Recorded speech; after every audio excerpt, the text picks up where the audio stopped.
And so, as you mentioned, when you were beginning, official U.S. PRC relations were still new, and that you had the challenges of getting that relationship started.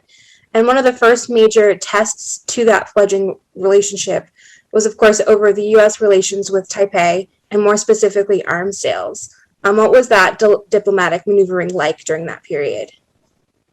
Well, in the normalization agreement, the U.S. and China could not reach agreement on the subject of continuing U.S. arms sales to Taiwan. And despite that disagreement, normalization went forward. But for the first year, while the U.S. Republic of China Defense Treaty was still in effect, the United States suspended arms sales to Taiwan. We then resumed them, and we did so with language that reflected the discussions with the Chinese. We resumed the sale of, quote, carefully selected defensive weapons on a restrained basis. In the 1980 campaign, Ronald Reagan disagreed both with normalization with China. He wanted to restore official ties to Taipei, and he also thought that Taiwan should be able to buy whatever weapons it wanted in the United States.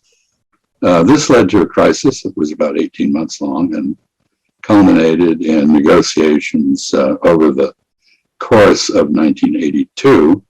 Most of them conducted at my dining table in my apartment in Sanlitun in Beijing. And this resulted in a communique in which basically both sides had to be more explicit, but return to the normalization understanding.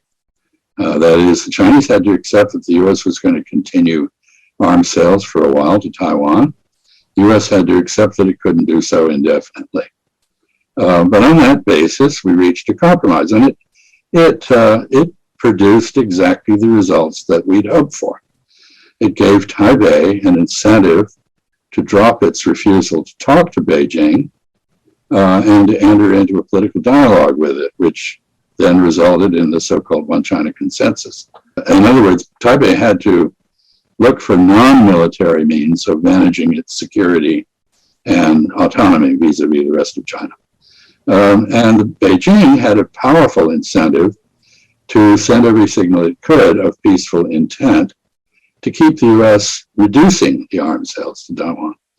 That worked for 10 years until the 1992 election, when election considerations catalyzed a decision to make the largest U.S. arms sale ever to anywhere, 150 F-16s to Taipei.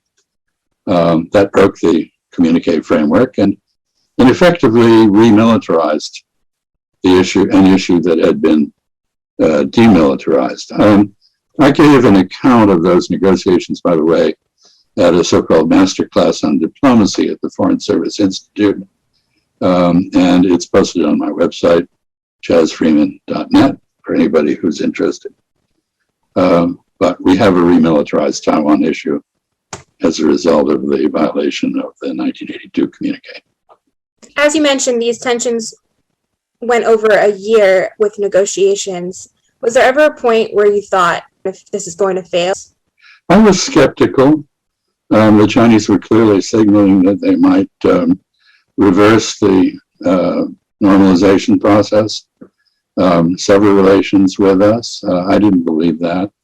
However, a friend, and I don't want to be too specific about who it was because he's still alive, later told me that Deng Xiaoping had pre-positioned a tape at Radio Beijing announcing the severance of diplomatic relations with the United States.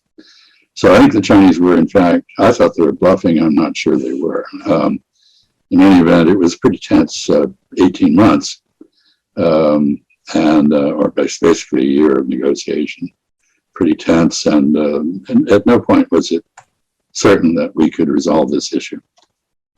What kind of lessons do you think for future negotiation and just finding common ground when it seems that there's an insurmountable difference on sides can you learn from these types of negotiations?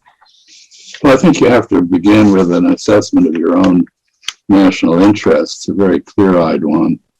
The United States and China in 1979, normalized relations. Later, in 1979, because the Soviet Union invaded Afghanistan, a relationship which was one of sort of tacit opposition agreement to oppose the Soviet Union became explicit.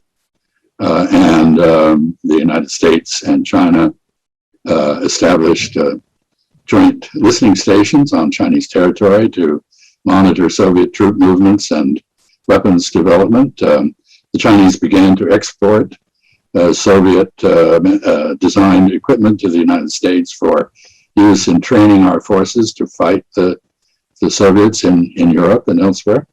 And of course, we had a huge program of buying weapons from China clandestinely for the Mujahideen in Afghanistan. So clear, when Ronald Reagan discovered that there were these interests at stake with the relationship with China, he reversed course on his effort to undo normalization.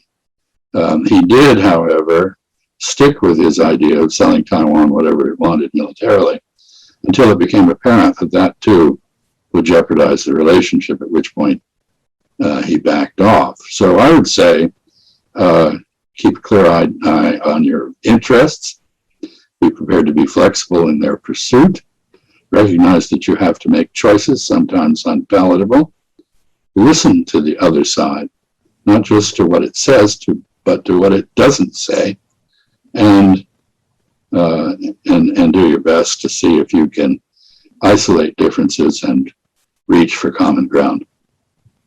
What role do you think the language of the joint communique affected the ability for each side to sell this document, sell this communique back home? I don't think it was popular in either country.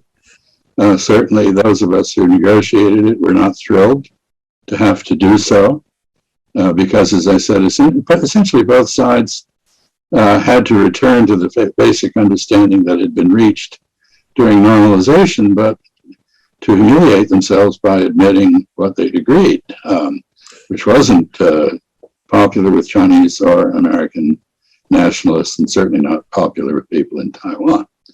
And of course, the dissatisfaction or the awkwardness of the U.S. relationship with Taiwan, which is one where we traded form for substance. We kept the substance of our relationship, but we gave up the form.